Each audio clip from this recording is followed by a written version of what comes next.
अस्सलाम वालेकुम नाज़रीन, उम्मीद करती हूँ आप सब खैरियत से होंगे। चलिए आइए आपको बताती हूँ स्टोरी इन मिनट्स में एपिसोड नंबर 16 हमराज़ में क्या होता है। जी तो कहानी शुरू हुई है साइम से। साइम जो है वो अपनी माँ को लेकर जा रहा है लाहौर 1-2 दिन के लिए सैर करने के लिए, और वो गार्ड के ज़िम्मे लगाता है कि अगर कोई उससे पूछने आए तो उसे वो बताए कि वो ये शहर छोड़कर काफ़ी अरसे से जा चुके हैं। वो उसको कुछ रकम भी देता है जिसको वो हँसी खुशी कबूल कर लेता है और वो उसको गेट तक छोड़कर आता है।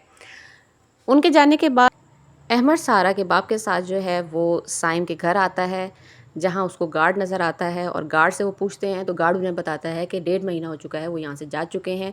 सारा का बाप जो है वो कुछ रकम देता है गार्ड को, और वो गार्ड जो है हंसी खुशी लेके उनको दरवाजे तक छोड़ आता है। उसके बाद वो घर आते हैं और वो सारा को बताते हैं कि ऐसा कोई मसला नहीं है, साइम जो है वो ये शहर छोड़कर 1.5 महीने के लिए चला गया है। तो सारा आगे से कहती है कि मैं बेवकूफ़ नहीं हूँ, आप मुझे पागल मत समझें। सारा जब घर जाती है तो सारा को फ़ोन आता है जी एक हॉस्पिटल से, जो कि हॉस्पिटल नहीं होता बल्कि साइम जो है वो उसको फ़ोन करता है और बताता है कि अहमद जो है उसका कार एक्सीडेंट हुआ है और वो मारा गया है। जिसको सुनकर सारा जो है वो काफ़ी ज़्यादा परेशान हो जाती है और वो अपने आप को जो है वो पीटना शुरू कर देती है, और उसके बाद वो भागी भागी अपनी सास के पास जाती है, यानी फूफो के पास जाती है, और फूफो से कहती है कि अहमद का एक्सीडेंट हो गया है। जिसको सुनकर सास जो है वो उसके कहती है कि मेरी अभी अहमद से बात हुई है, ऐसी कोई बात नहीं है, तुम क्या औल-फौल बक रही हो।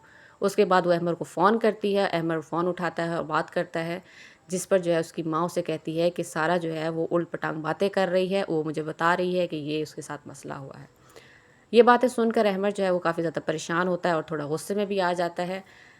सारा जो है वो बालकनी में खड़ी बातें जो है वो सोच रही है कि क्या-क्या हुआ उसके साथ और किस तरीके से जो है वो उसका पीछा कर रहा है, वो उसको नहीं छोड़ेगा, और उसने ये बात की है कि तुम अपना काउंटडाउन जो है वो शुरू कर लो।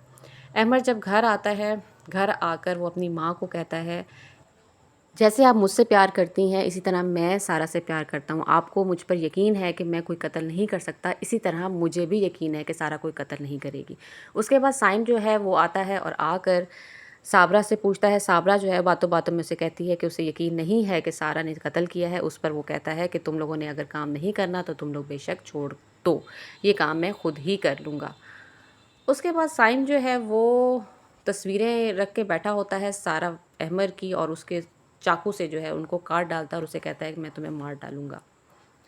दूसरे सीन में दिखाया गया है कि अहमद जो है वो सारा के पास बैठा हुआ है। सारा जो है वो काफ़ी खामोश है और अहमद भी खामोश है। सारा उससे कहती है कि आप खाना खा लें, तो अहमद कहता है कि मुझे जो है वो भूख नहीं लगी। उसके बाद साबरा जो है वो उसे बताती है अहमद को कि सारा बहुत उल्टी-सीधी हरकतें कर रही है।